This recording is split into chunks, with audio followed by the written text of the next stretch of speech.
We've just got over a massive heat wave across the UK and many parts of Europe, and now we hear there's another one coming. Will this one be as bad?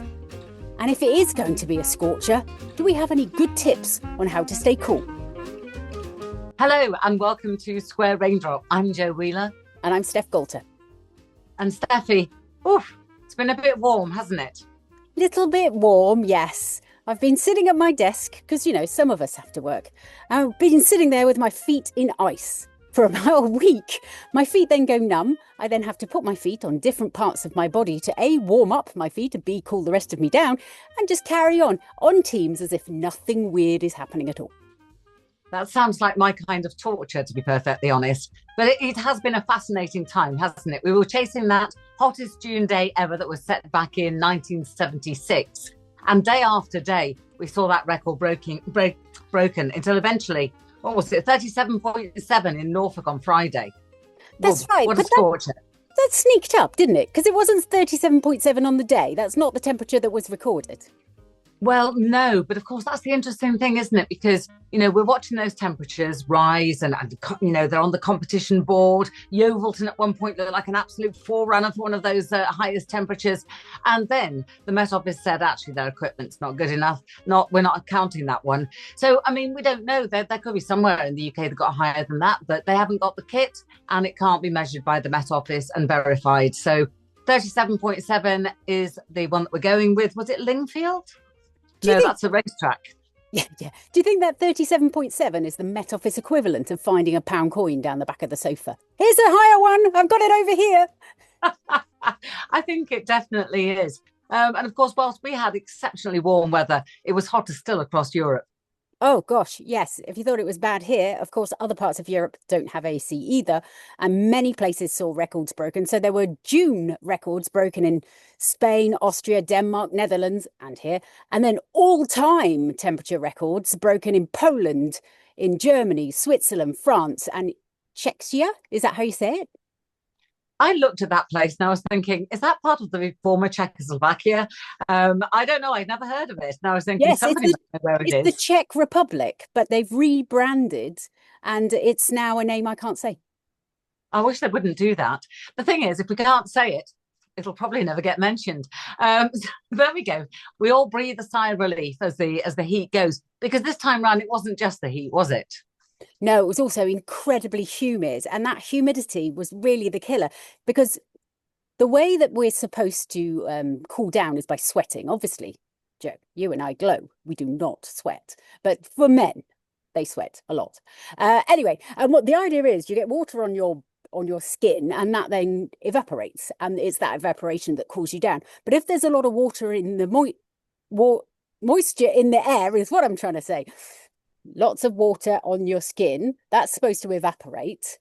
But if there's a lot of moisture in the air, then it can't evaporate as readily. It's slower. So it cools you down slower. You're not as efficient in cooling yourself down. Also, it means that at night, the temperatures can't drop away as quickly. So they stay really quite high. So I woke up, as you do, 2 o'clock in the morning, thought, gosh, it's a bit warm still. And where are those thunderstorms that I've forecast? They should be knocking on my door about now. So I checked my weather app.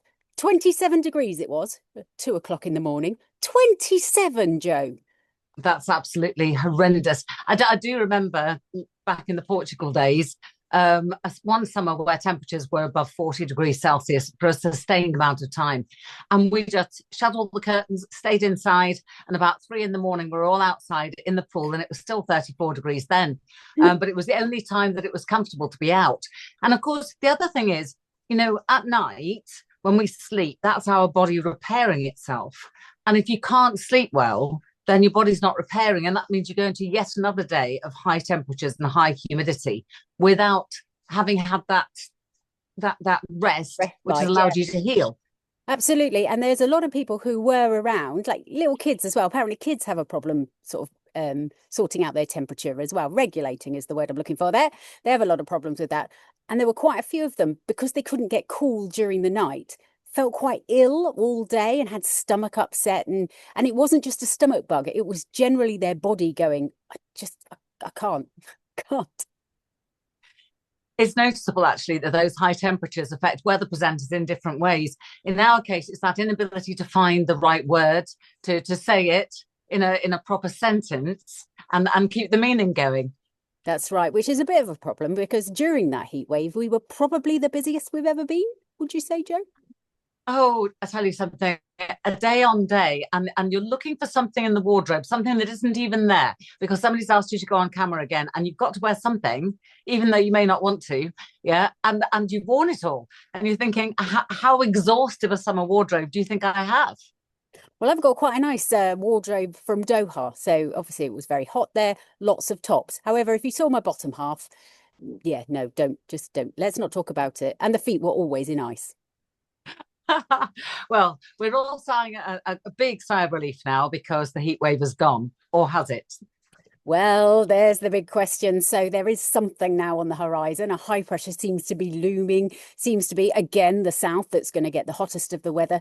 Probably again a glancing blow of what's going on over Europe. But as we head into this weekend and temperatures are likely to get to around 30 in the south on Sunday, of course, that could change as we get closer, but we're looking at the moment at 30 degrees.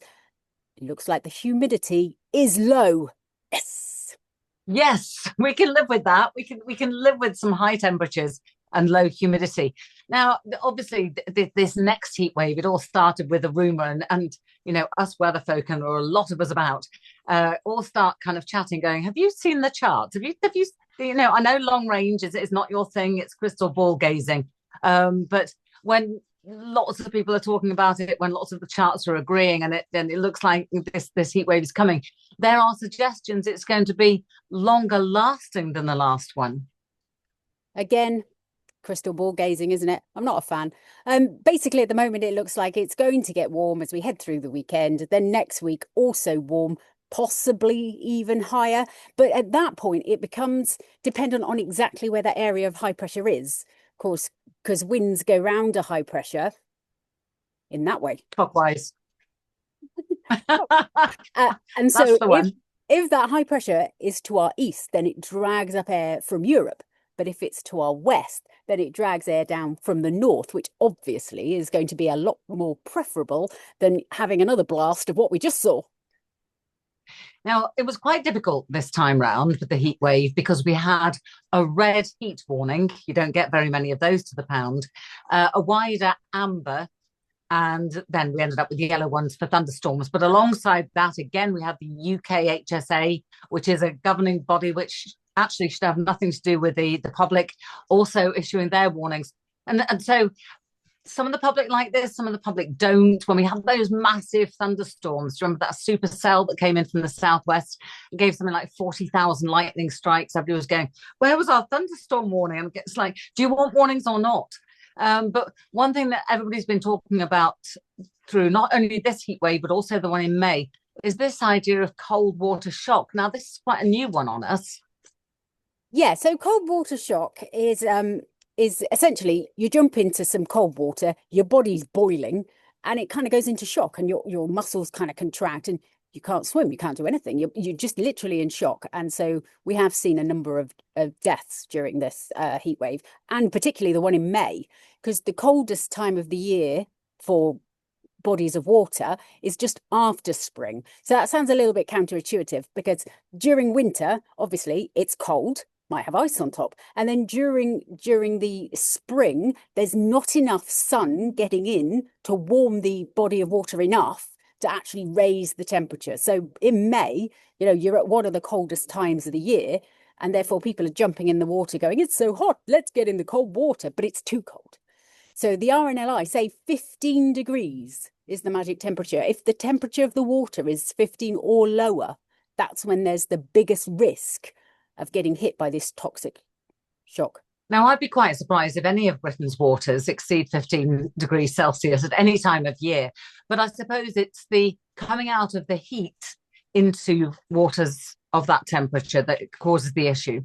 Are you having problem forming a sentence again, Arjo? Yes, I am. I'll gloss over and pretend I didn't notice. Warmest time of the year is usually September. So after the summer, So the water, as it's still absorbing, it's got a bit of a lag, and that's when it's warmest. So at the moment, we're still ramping up the temperature, but yeah, certainly for the north, we're still at 15 or below. It's now, in the south, flirting with slightly warmer, milder temperatures. Now, I was just wondering whether those people, those mad people who go swimming on New Year's Day, are actually cheating, because at that point, the water is actually still quite warm compared to your air temperature. Well, yes, but I'm not sure what you're suggesting, whether we should try and kill off all those people, Joe. I'm not sure I like where this is going. It's taken a dark they turn. they do it anyway. Yeah, but the point is, everybody thinks they're crazy to go swimming in the sea on New Year's Day. And I'm saying, if you've got that temperature lag, yeah, so if the waters are coldest just after the spring, and as you say, September is the warmest month, then it stands to reason that around Christmas, New Year, and it's less than 6 months to go for that, by the way, that the water will still be quite warm, particularly compared to the air temperature. Dodgy ground, I reckon, or ice. Let's move on. If we do have another rather warm spell coming up, what are your best tips on staying cool? Obviously, I quite like my bucket of ice around my feet. That actually is a winner, because the top half has to look okay for those teams meetings. Bottom half, you're all right, you're good, you can do whatever you want there, really. So, feet in ice, job's a good one. As soon as anybody mentioned the temperatures shooting up, that's it. All the curtains were shut, particularly upstairs. And whilst the air is still cool enough, open all the windows and get some air going through. But above all, keep it dark.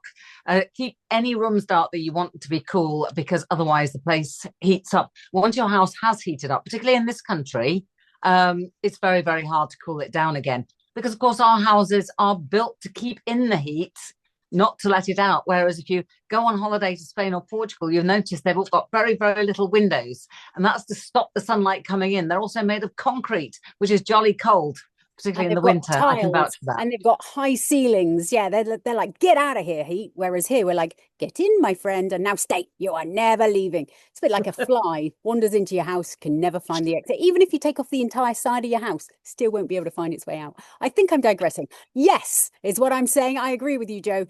You got to keep it out as much as you can. Keep out that hot air. Have you tried those fans? The fans that have the mist coming out. Have you given those a go? Are they any good?